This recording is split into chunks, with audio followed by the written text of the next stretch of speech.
Hello बच्चों, let's see this question and this is a assertion और reason based type of question जिसमें आपको assertion और reason दिए हुए हैं और उसके ऑप्शन यहाँ पर दिए हुए हैं। तो आपको यहाँ पर एक करेक्ट ऑप्शन मार्क करना है। तो आइए पहले अपने assertion और रीजन को पढ़ते हैं। assertion है, during the great depression agricultural region and communities were worst affected, यानी कि जो ग्रेट डिप्रेशन की फेनोमेना हुआ था, जो प्रॉब्लम क्रिएट हुई थी पूरे वर्ल्ड में, उसे एग्रीकल्चरल रीजन और एग्रीकल्चरल कम्युनिटी सबसे ज़्यादा अफेक्ट हुई थी। रीज़न है, the rise in agricultural prices was greater and more prolong than that in the prices of industrial goods.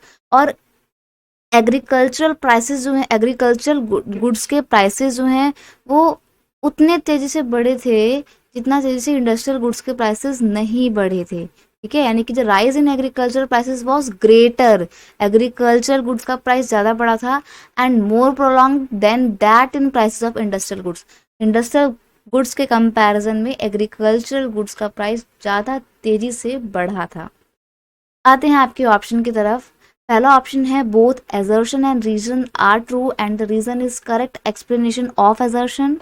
Next option है, assertion and reason are true but reason is not correct explanation of assertion। Next आपका option है, assertion is true but reason is false. और last option है, assertion is false but reason is true. तो यहाँ पर हम बात कर रहे हैं ग्रेट डिप्रेशन की। क्वेश्चन का की कंसेप्ट है ग्रेट डिप्रेशन। सबसे पहले मैं आपको बता दूं कि ग्रेट डिप्रेशन का जो टाइम था वो कब से शुरू हुआ था। 1929 से ये शुरू हुआ था। और शुरू कब से कैसे हुआ था, यूएसए का जो वॉल स्ट्रीट है वो क्रैश हो गया था। एक तरीके से स्टॉक मार्केट होता है ना, जैसे वैसे ही यूएसए का जो स्टॉक मार्केट था, वॉल स्ट्रीट जिसको बोलते हैं, वो क्रैश हो गया था 1929 में। ठीक है, तो उसी के बाद से क्राइसिस शुरू हो जाते हैं और ग्रेट डिप्रेशन शुरू हो जाता है। World witness steep decline in the production. अब जब ये डिप्रेशन होता है शुरू, तो क्या होता है, पूरी दुनिया में ही प्रोडक्शन बहुत कम हो जाता है, अनएम्प्लॉयमेंट बढ़ जाता है, यानी कि एम्प्लॉयमेंट डिक्रीज होने लगता है, लोगों की नौकरियां जाने लगती हैं, इनकम कम हो जाती है लोगों की। And trade during great depression, यहाँ तक कि जो ट्रेड है, जो व्यापार है, उसमें भी गिरावट दर्ज की जाती है। Agricultural over production remain a problem that was main cause of great depression. अब देखो, एक बहुत बड़ा कारण जो है वो क्या था इस ग्रेट डिप्रेशन का, वो ये था कि लोगों ने एग्रीकल्चरल प्रोडक्ट का, जैसे कि गेहूं का उत्पादन इतना ज़्यादा कर लिया था जितनी उसकी डिमांड नहीं थी। ठीक है, dependency of different country over the loan from USA. और कंडीशन वर्स तब हो गए हैं, पूरी दुनिया इससे इसलिए ज़्यादा अफेक्ट हुई थी क्योंकि सभी लोगों ने फर्स्ट वर्ल्ड वॉर के बाद से, जो बिल्कुल बर्बाद हो गई थी, जिनकी इकोनॉमी बिल्कुल तबाह हो गई थी, उन्होंने अपने आप को इम्प्रूव करने के लिए, अपनी कंडीशन को और अच्छा करने के लिए यूएसए से लोन लिया था। लेकिन यूएसए का मार्केट तो खुद ही क्रैश हो गया था ना, वॉल स्ट्रीट। तो यूएसए ने लोन देना बंद कर दिया। अब जब यूएसए ने लोन देना बंद कर दिया तो बाकी की वो जो कंट्रीज थी वो बिल्कुल बर्बाद हो गई। तो इससे पता लगता है कि उन्होंने उस लोन से कोई अपना डेवलपमेंट नहीं किया था, बल्कि पूरी तरीके से वो लोन पे ही डिपेंड थे। तो इसलिए कंडीशन और ज़्यादा डिटेरियोरेट, यानी कि और ज़्यादा डेवेस्टेटिंग और ज़्यादा खराब हो गई थी। ठीक है, तो यहाँ पर जो हमारे को इन्होंने एजर्शन दिया है कि ग्रेट डिप्रेशन के दौरान एग्रीकल्चरल रीजन और एग्रीकल्चरल कम्युनिटी सबसे ज़्यादा अफेक्ट हुई थी, तो ये बिल्कुल सही बात है। क्यों? क्योंकि उन्होंने प्रोडक्शन बहुत ज़्यादा कर ली थी।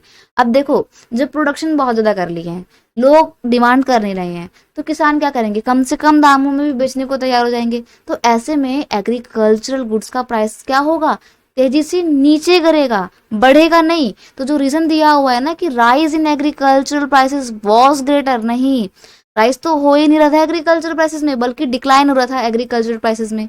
एग्रीकल्चरल गुड्स की जो कीमत थी वो लगातार कम हो रही थी। तो जो रीजन दिया हुआ है, पहली बात तो स्टेटमेंट ही गलत है। तो यहाँ पर हम देखते हैं कि हमारा सिर्फ और सिर्फ एजर्शन बिल्कुल सही है। तो अब आते हैं आपके ऑप्शन पे। पहला ऑप्शन है both assertion and reason are true. तो ये तो वैसे ही कैंसिल हो जाएगा क्योंकि दोनों सही नहीं है। यहाँ पर भी सेकंड गलत हो जाएगा क्योंकि इसमें भी बोला है कि दोनों सही है, दोनों सही नहीं है।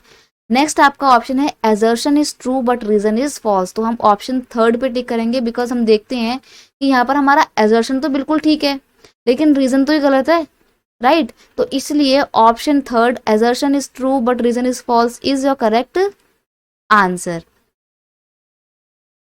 ठीक है, मैंने मार्क कर दिया है।